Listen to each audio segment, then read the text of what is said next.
Bonjour, je m'appelle Carole Berger, je suis massothérapeute et formatrice en massage depuis plus de 10 ans.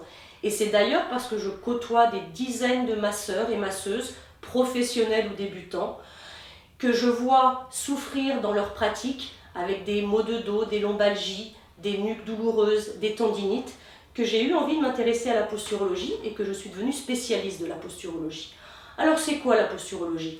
C'est assez simple, c'est une discipline qui permet de mieux comprendre son corps, de mieux comprendre comment il fonctionne, comment le mouvement se met en place, quelles sont les forces en jeu dans un mouvement pour éviter ce qu'on appelle les TMS, les troubles musculo-squelettiques.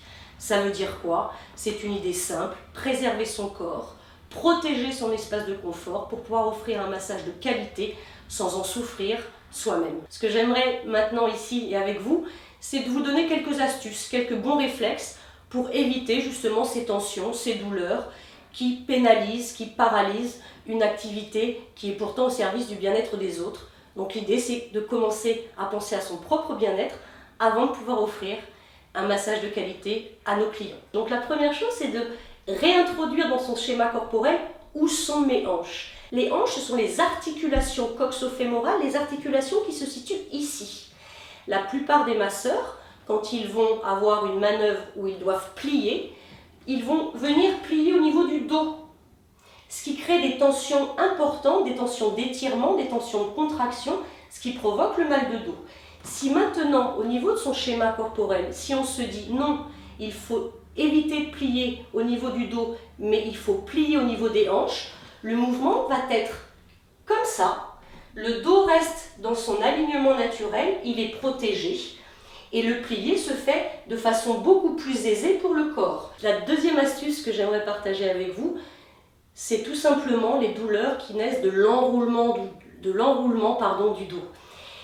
La colonne a une courbure naturelle. Si on touche les cervicales, c'est légèrement concave. On a une légère courbe vers l'intérieur. Et au niveau des lombaires, à nouveau un creux qu'on appelle une lordose.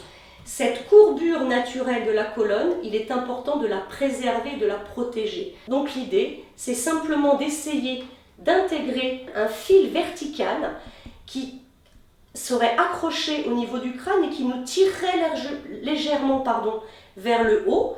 Deux fils ici aussi qui nous tirent vers les côtés. Ce qui permet en fait de maintenir une verticalité tonique, une verticalité qui permet d'alléger les disques intervertébraux, de soulager toutes les vertèbres et de permettre aux muscles de se relâcher. Le dernier bon réflexe que je voudrais partager avec vous, c'est le principe de l'alignement articulaire et notamment de l'alignement articulaire des doigts, du pouce et du poignet. Nos articulations, et notamment nos articulations mineures, les articulations des mains, aiment une amplitude moyenne.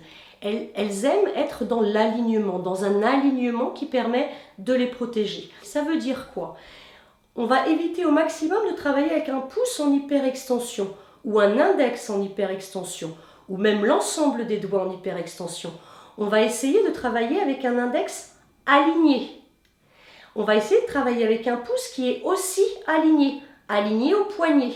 Il suffit souvent par exemple de mettre l'index en tuteur du pouce pour, quand on applique une pression, pouvoir maintenir la pression tout en ayant une articulation qui reste droite dans son alignement et donc protégée. Pour le travail des doigts, il suffit souvent de travailler avec deux doigts plutôt qu'un seul, ou de travailler avec des phalanges qui vont être beaucoup plus puissantes que l'extrémité des doigts. Il est possible aussi de bander l'ensemble des doigts qui travaillent pour les protéger. Pour le poignet, ça va être la même chose. On va éviter les hyperextensions ou les déviations. On va essayer de maintenir une articulation du poignet la plus droite possible.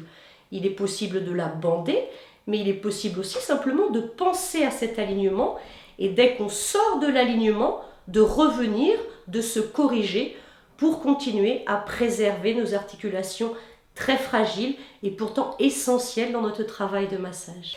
Voilà, j'espère que je vous ai donné envie d'aller plus loin et d'ouvrir ce livre, Posturologie du massage, publié aux éditions d'Angle, truffé d'exercices pratiques, de connaissance du corps, d'exercices pour s'assouplir, pour se renforcer.